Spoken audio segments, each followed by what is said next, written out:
This is one of those examples of crooks who are trying to deceive people and steal their money, and it's all under the guise of construction, home improvement, and they look for those huge storm systems that come through a community and essentially overwhelm the local contractor base. And obviously there's a lot of emotion at play here because your property has been damaged. You'd like to get your property back to the way it was prior to the storm coming through.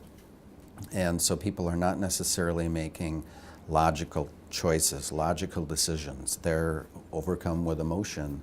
And if somebody comes in and says they can fix your property quickly and what may appear to be reasonable financial terms, then somebody may jump at that without really thinking through the things they need to think about, such as, where is this contractor from? Give me some references of other jobs that you've done. Maybe taking a moment and calling the local home builder association and find out if they've heard of these people, or even calling us at DATCP and saying, hey, do you have any information on this particular contractor? But if you're listening to somebody and that person is saying, well, by the way, I'll talk to your insurance company and make sure that we've got everything covered and that anything you pay will be reimbursed minus the deductible, of course.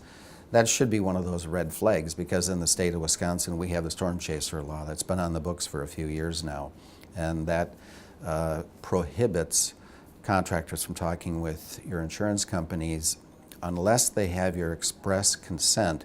And even in that case, they can really only talk to the insurance adjusters about the materials that they're going to be using, the actual damage and things of that nature. They're not obviously negotiating on behalf of a consumer.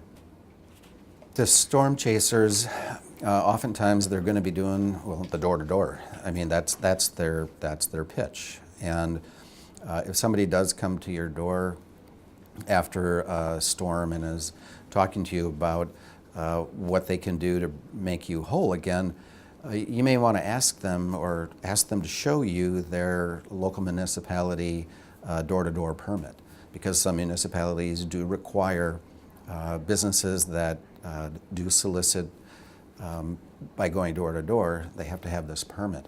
And there are a lot of legitimate businesses that like that face-to-face contact. This is their opportunity to sell you on their products or services. And it's essentially it's not like a direct phone call or telemarketing, it's interpersonal. But as a way of protecting you from unscrupulous actors in the business world, simply ask them if they have a permit to operate door-to-door.